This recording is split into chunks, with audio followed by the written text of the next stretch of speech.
সালাউদ্দিন কাদের চৌধুরী বিএনপির একজন জ্যেষ্ঠ নেতা। মুক্তিযুদ্ধ চলাকালে ১৯৭১ সালে সংগঠিত মানবতাবিরোধী অপরাধের অভিযোগে অভিযুক্ত হন ঠিক ৪০ বছর পর।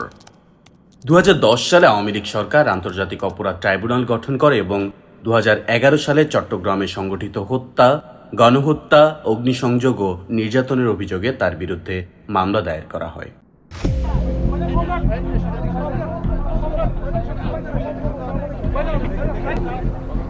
বিফোর দ্য কেস বিগ্যান টিভিতে আর ইয়েতে অনেক ধরনের পিআর করছিল যে একটা কেস হবে।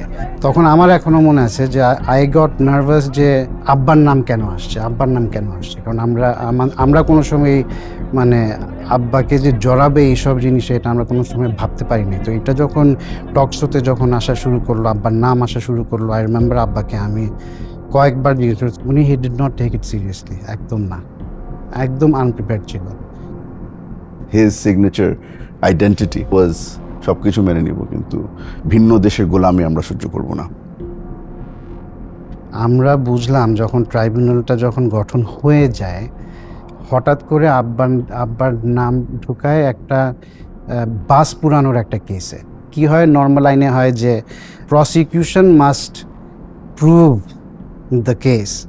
এটা মানে পুরা জিনিসটা কিন্তু প্রসিকিউশনের উপরেই কিন্তু ভরটা থাকে, রেসপন্সিবিলিটি থাকে।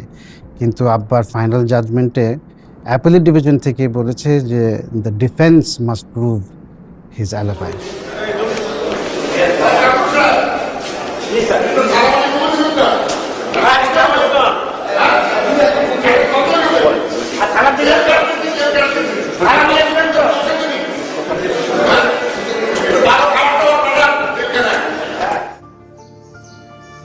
মানে ওই সময় যেহেতু তখন পাকিস্তানের গেমিতে ছিল, পাঞ্জাব ইউনিভার্সিটিতে ছিল, আব্বার যেই ক্লাসমেট ছিল, আমরা ওদের সাথে আগে থেকে যোগাযোগ করে রেখেছিলাম যে আপনাদের কিন্তু আসতে হবে, বিকজ ইউ আর উইটনেসেস, আপনাদের আসতে হবে। ওরা তো সবাই পাকিস্তানে, সো তাদেরকে ভিসা দেয় নাই।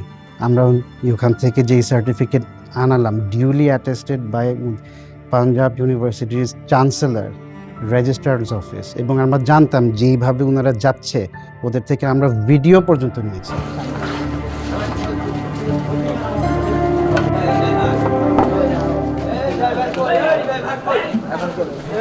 স্কাইপের বিষয়টা ইট ওয়াজ রিয়েলি শকিং। এই যে অ্যাপ্লিকেশনটা আমি দেখতেছি এখন, আমাকে অলরেডি মেসেজ দেওয়া হয়েছে আর কি, এসএমএসে। আজকে যেটা দুইটা অ্যাপ্লিকেশন আপনি পাইছেন এর জন্য, দুটো ফরেনার সাক্ষী।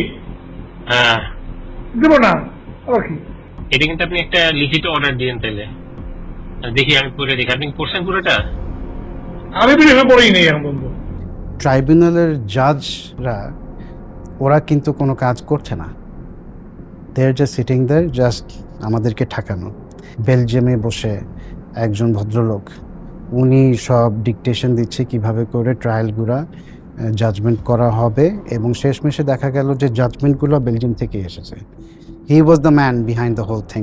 উনাকেই বেসিকলি দায়িত্ব দেওয়া হয়েছিল যে জাজমেন্টগুলো টেনে এনে টু হ্যাং এভরিবডি। তো জাজমেন্টটা যখন আসলো আর যখন বললো যে you will be hanged by rope until you are dead, এটা যখন বলে, আব্বা কিন্তু he said one thing, he said thank you. আমার ঢুকেই কিন্তু আব্বাকে দেখে ইন্না লিল্লাহি ওয়া ইন্না ইলাইহি রাজিউন, আব্বাকে দেখেই বলছে। আমার আব্বা আমার দিকে তাকায় বললো যে তোমার এই অবস্থা কেন, আমি কেন, কি হয়েছে? আমার চুল একেবারে দাড়ি টাড়ি। তো আমি বললাম না, শেভ করি নাই। বললো, ইংরেজিতে বলছে যে তুমি বাসায় যাবা, you will shower, you will shave, you will look like a gentleman, and you will bury me tomorrow.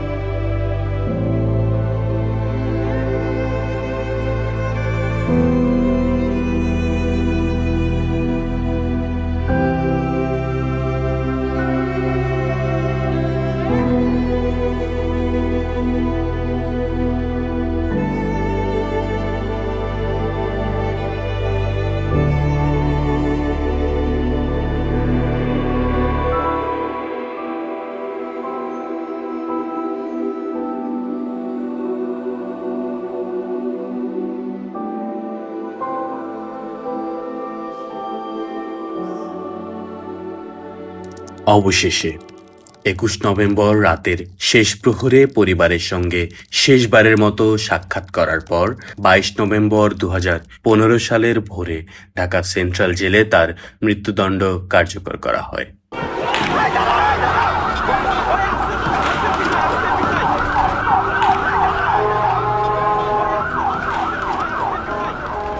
আমরা যে জিনিসটা খুব ভালোভাবে বুঝে ফেলেছি যে সিদ্ধান্ত তো সরাসরি গণভবন থেকেই আসছিল।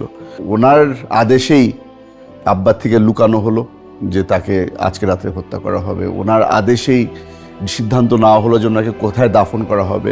আব্বার কিন্তু শেষ ইচ্ছাও পূরণ করা হয়নি।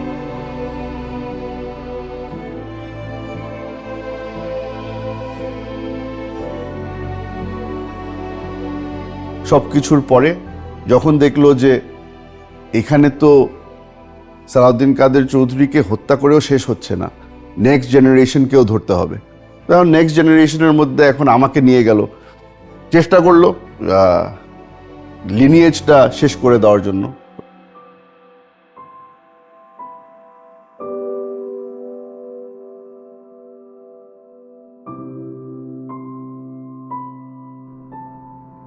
দু 2016 সালে আমি কোর্টে যাচ্ছিলাম। আমি আর আমার আম্মা দুজন একসাথে কোর্টে যাচ্ছিলাম। আমাদের একটা হাজিরা ছিল পলিটিক্যাল মামলার কারণে, রেগুলারলি যেতে হতো। কোর্টে যাওয়ার পথে বংশাল থানার সামনে আমরা ট্রাফিক লাইটে আটকা ছিলাম। তখন হঠাৎ করে আমার গাড়ি ঘেরাও করে ফেললো 7-8 জন মিলে। সবাই সিভিল ক্লোথসে ছিল, তবে ওদের স্ট্যান্ডার্ড যেই অস্ত্র ওটাও ছিল, আর কোমরের মধ্যে পিস্তল ছিল। মাইক্রোবাসের মধ্যে ঢুকলাম। গাড়িতে উঠানোর সাথে সাথে হাত ধরে আমাকে হ্যান্ডকাফ পরিয়ে দেওয়া হলো। আরও মনের মধ্যে বিশ্বাস তো বেড়ে গেল যে দিস ইজ ইট, এখন বেড়ে ফেলবে। টেনে আমাকে একটা রুমে নেওয়া হলো। রুমে নেওয়ার পরে এটা ছিল আমার এন্ট্রেন্স ইনটু আয়নাঘর।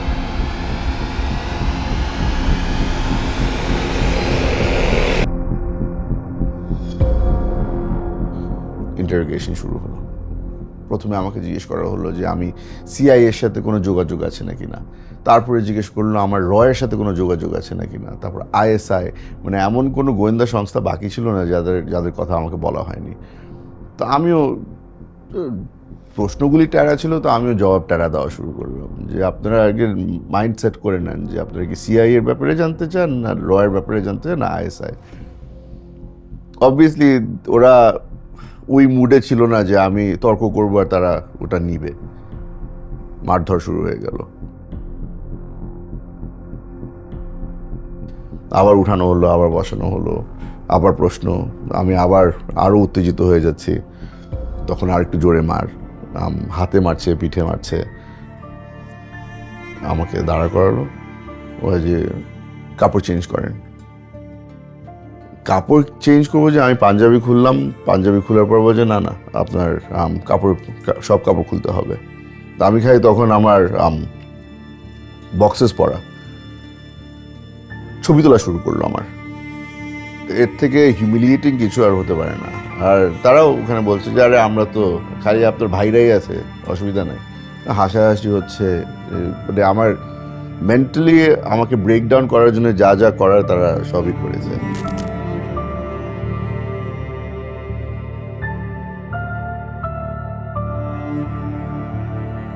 আমার সবচেয়ে কষ্টের সময় আয়নাঘরে আমি আব্বার সাথে কথা বলতাম, ভিভিডলি আব্বার সাথে কথা বলতাম। নর্মাল কনভারসেশন, একদম হয়তো রিডিকুলাস মনে হবে, বাট আমার জন্য আমি আব্বাকে দেখতে পাচ্ছি। মনে হচ্ছে যে আমার পাশে বসা আছে।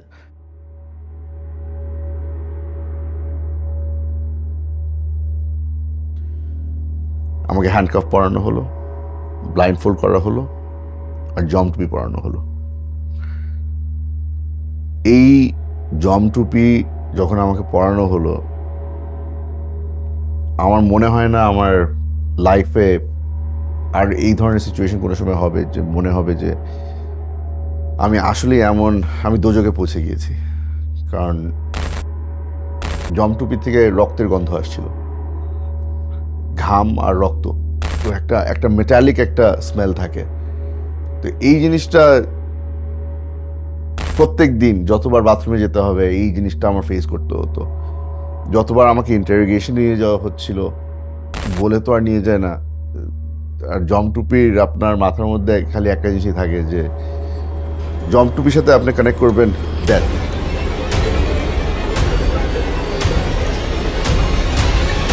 আমার এখনো মনে আছে প্রায় 1.5 মাস হয়ে গিয়েছিল কেউ আমার সাথে কথা বলেনি। তখন মাথায় তো একদম মনে হতো যে আমি কি কিছু বলে ফেললাম, আমি কিছু করে ফেললাম যেটার জন্য আমাকে এখন শাস্তি দেওয়া হচ্ছে। আসলে শাস্তিটা ছিল টর্চার, এটা ছিল রেস্ট। আমার জন্য ওটা উল্টা হয়ে গিয়েছিল। আমরা মনে করতাম যে টর্চার করলে মনে হয় আচ্ছা ঠিক আছে, কোনো না কোনো ধরনের মানে মানুষের সাথে একটা ইন্টারাকশন তো হচ্ছে, ওই ইন্টারাকশনের অপেক্ষায় থাকতাম। আমার পায়ে আমার আব্বার কাবলি জুতা ছিল। এই যে লাইট বাল্ব যেটা অন থাকতো 2 দিন 3 দিন হয়ে গেছে এই লাইট অফ হয় না, আমি এই জুতা দিয়ে ওই লাইটটা ভাঙতাম, অন্ধকার হয়ে যেত। ওই অন্ধকারের মধ্যে কিছুক্ষণ ঘুমাতে পারতাম, চোখ খুলে দেখতাম যে বাতি আবার চলে আসছে। একদিন লাইট ভেঙে অন্ধকারে ঘুমিয়েছিলাম, চোখ খুলে দেখি যে ওই জুতা আর নাই। আমার থেকে ওই জুতা নিয়ে গেল, আমাকে রাবারের চপ্পল দেওয়া হলো। বাইরের দুনিয়ার সাথে আমার অথবা আমার পরিবারের সাথে যে কানেকশন ওই জুতাই ছিল। মন পুরোপুরি ভেঙে গেল যে পরিবারের সাথে আর কোনো কানেকশন নাই আমার জন্য এই লাইব্রেরি এখন আমার ফ্যামিলির জন্য সবচেয়ে ইমোশনাল রুম। আমরা যখন আব্বার সাথে কারাগারে দেখা করতে যেতাম, বেশি কিছু চেত না, খানা দানা খেতে এসব কিছু চেত না, বলতো যে বই এনে দেবা। আয়না ঘরে গিয়ে বুঝতে পেরেছি যে আসলে বইয়ের ভ্যালিউ কি।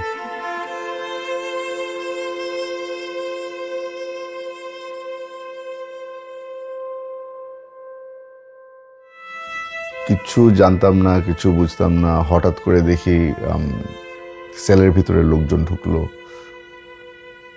ঢুকে চোখ বাঁধলো, আবার 3 বার ব্লাইন্ড ফোল্ড করা হলো, জমটুপি পরানো হলো, হ্যান্ডকাফ পরানো হলো। কিন্তু প্রথমবারের মতো দেখলাম যে কে জানি আমার পা নিয়ে টানাটানি করছে। আমার ওই রাবারের স্যান্ডেল খুলে ফেলা হলো আর আব্বার জুতা পরিয়ে দেওয়া হলো। তখন বুঝলাম যে আচ্ছা এখান থেকে বাইরে নিয়ে যাবে। গাড়িতে ওঠানো হলো, আবার 2 সাইডে 2 লোক। তো একজন আবার কোমরের মধ্যে অস্ত্র ধরলো। সামনে যে লোক সে হাসাহাসি করছিল আর সে বলল যে কি ভয় লাগে? আমি প্রিপেয়ার্ড ছিলাম, না ভয় লাগে না। কেন? ওরা মেরে ফেললে আব্বার সাথে দেখা হবে, ছেড়ে দিলে আম্মার সাথে দেখা হবে, কেউ না কেউ অপেক্ষায় আছে। তো সে আবার হাসলো, হেসে পিছনের লোকে বলছে স্যার বলছিলাম না টাইগার টাইগার।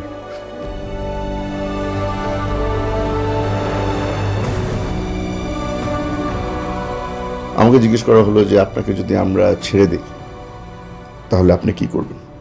ও যে পরিবারের সাথে থাকবো, রাজনীতি করবেন? রাজনীতি তো ফেরত চলে যাব না, রাজনীতি করতে পারবেন না, আপনি বিদেশ চলে যাবেন।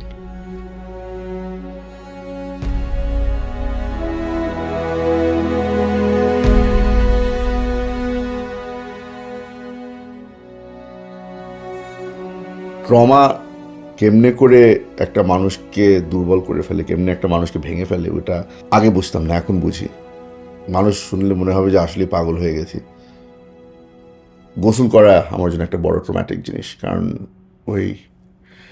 ওই সেন্সেশন যে মাথার উপরে টপ টপ পানি পড়ছে, ওই জিনিসটা ফিল করলেই মনে হয় যে আমি আবার ফেরত আয়না করে চলে গিয়েছি।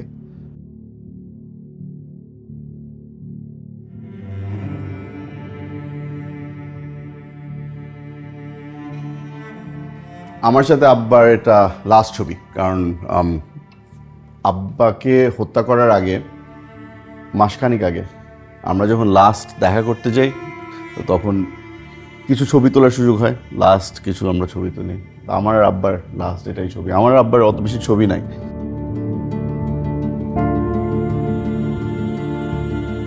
আমার ওয়াইফ, অনেকজন তাকে এসে জিজ্ঞেস করেছিল আমার পরে পরে শুনতে পেলাম অনেকজন বলছে কিসের অপেক্ষায় আছো, তোকে তো মেরে ফেলছে। কিসের অপেক্ষায় আছো, 5 মাস হয়ে গেছে, তোকে তো মেরে ফেলছে। বাট এখন বিশ্বাস করি যে দুনিয়াতে যে সোলমেট বলে একটা জিনিস আছে না, কারণ ওর মন মানতো না, ও যে এখনো আছে, যতই বলুক না কেন, যেই বলুক না কেন যে ওকে মেরে ফেলছে, বলতো যে আছে আর আসবে। অপেক্ষা করেছে 7 মাস আমার জন্য।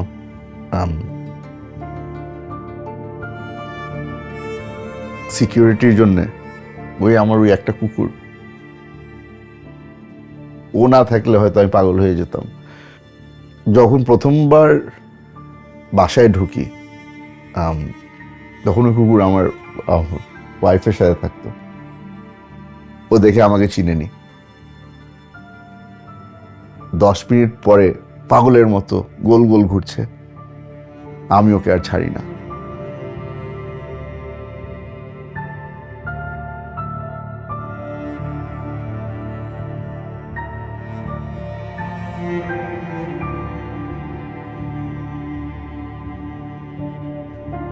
ভয় লাগতো যখন দরজায় কোনো বেল বাজতো বা কেউ আসতো, ও সঙ্গে সঙ্গে দাঁড়িয়ে যেত, দরজার পাশে গিয়ে দাঁড়িয়ে থাকতো আমাকে গার্ড করার জন্য। আমার মানুষের উপর থেকে পুরোপুরি বিশ্বাস চলে গিয়েছিল। ওই যে এই পশু পাখিরাই ভালো, মানে ভালোবাসলে একদম মন থেকে ভালোবাসে, আর যদি পছন্দ না করে তো আগে থেকে বলে দেয় যে পছন্দ করি না।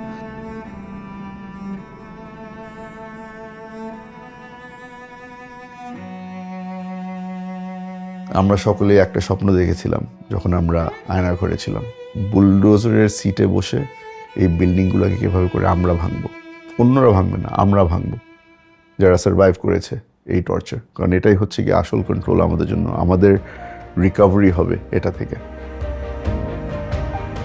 আশা করব যে এখন মানুষের মধ্যে ওই সাহসটা চলে আসবে যে আমরা এই জেন জি এদের থেকে যে শিক্ষাটা নিতে পারি যে প্রতিবাদ করো, সাহস দেখাও, দরকার পড়লে মাঠে নাম, দরকার পড়লে জান দাও, কিন্তু প্রতিবাদ করো।